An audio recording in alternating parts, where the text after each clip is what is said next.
మంత్రి పొంగులేటి తన సమస్యను ప్రభుత్వంపై రుద్దే ప్రయత్నం చేశారా? మంత్రుల మద్దతు కోసం స్వయంగా ఫోన్లు చేసి బతిమలాడుకున్నారా? పీసీసీ చీఫ్ మహేష్ గౌడ్ మాత్రం మంత్రిని లైట్ తీసుకున్నారా? మీడియా సమావేశానికి వచ్చిన మంత్రులు, ఎమ్మెల్యేలు అన్యమనస్కంగానే కూర్చున్నారా? పొంగులేటి ఇష్టారీతిగా మాట్లాడుతుంటే ఇక చాలని స్లిప్లు అందించారా? ఇంతకీ పొంగులేటి అంతలా ఫ్రస్ట్రేట్ అవ్వడానికి కారణమేంటి? Let's watch the story.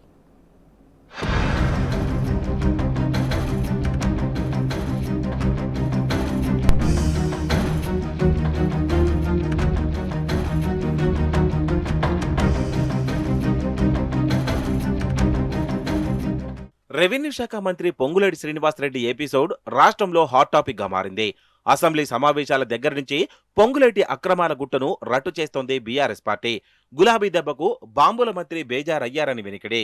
క్యాబినెట్లో నెంబర్ 2గా చెప్పుకున్న పొంగులేటి తనపై వచ్చిన ఆరోపణలను కాంగ్రెస్ నేతలు ఒక్కరూ ఖండించకపోవడంతో షాక్కు గురయ్యారని టాక్. ఇటీవల కేరళ ఎన్నికల ప్రచారంలో పాల్గొన్న మంత్రి శ్రీనివాసరెడ్డి సొంత పార్టీ నేతల తీరు పట్ల అసంతృప్తి వ్యక్తం చేసినట్టు తెలుస్తోంది.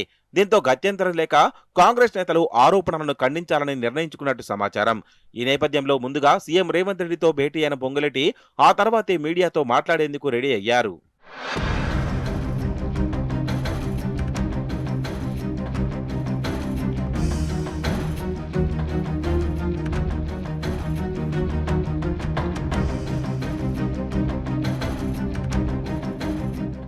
ఆరోపణలను ఒంటరిగా ఖండిస్తే బాగుండదని భావించారట బాంబుల మంత్రి. తెలివిగా సొంత కంపెనీ సమస్యను ప్రభుత్వ సమస్యగా మార్చే ప్రయత్నం చేశారని చర్చ జరుగుతోంది. అందుకు అనుగుణంగానే సహచార మంత్రులతో కలిసి సచివాలయంలో ప్రెస్ మీట్ అరేంజ్ చేశారు. మంత్రులు పొన్నం ప్రభాకర్, సీతక్క, అడ్లూరు లక్ష్మణ్ కుమార్ తో కలిసి మొదట మీడియాతో మాట్లాడాలని భావించారు. సామాజిక సమీకరణాలు సెట్ అయ్యే విధంగా మంత్రులను పిలిచారు. ఆ తర్వాత పీసీసీ అధ్యక్షుడు మహేష్ కుమార్ గౌడ్ సైతం రమ్మని విజ్ఞప్తి చేశారట. అయితే మొదట్లో మొహమాటానికి ఓకే చెప్పిన కాంగ్రెస్ పార్టీ చీఫ్ ఆ తర్వాత తనకెందుకులే అని లైట్ తీసుకున్నట్టు సమాచారం.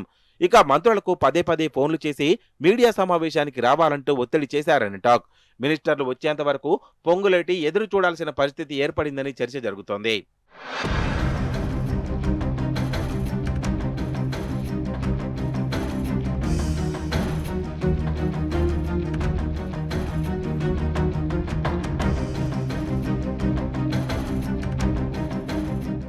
మంత్రి పొంగులేటి ఒత్తిడి మేరకు మీడియా సమావేశానికి వచ్చిన మంత్రులు, ఎమ్మెల్యేలు, ఎంపీలు ఆశాంతం అన్యమనస్కంగానే కూర్చున్నారు. కానీ బాంబుల మంత్రి మాత్రం బీఆర్ఎస్ పార్టీ దెబ్బ మీద దెబ్బ కొడుతుండడం, కాంగ్రెస్ నేతలు సపోర్ట్ చేయకపోవడంతో ఫ్రస్ట్రేషన్లో నోటికొచ్చినట్లు మాట్లాడారు. పైగా రాఘవ కన్స్ట్రక్షన్ కంపెనీకి తనకు సంబంధమే లేదని చెప్పడానికి ప్రయత్నించారు. గంటకు పైగా ఇదే అంశంపై పాడిన పాటే పదే పదే పాడారు. దీంతో వేదికపైనున్న మంత్రులు విసిగెత్తిపోయి ఇక చాలంటూ స్లిప్లు అందించారట. ఇదిలా ఉంటే మరో మంత్రి అందుబాటులో ఉన్నప్పటికీ ఇటువైపు కన్నెత్తి చూడకపోవడం చర్చనీయాంశం అవుతోంది.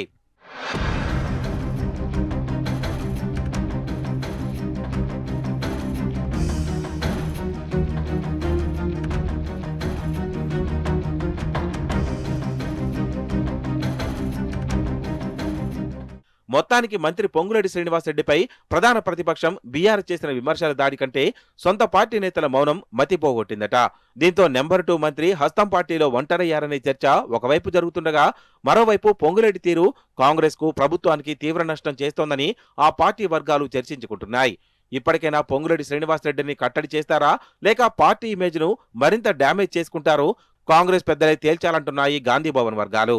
మరి మున్ముందు పొంగులేటి ఎపిసోడ్ ఎలాంటి మలుపులు తిరుగుతుందో వేచి చూడాల్సిందే.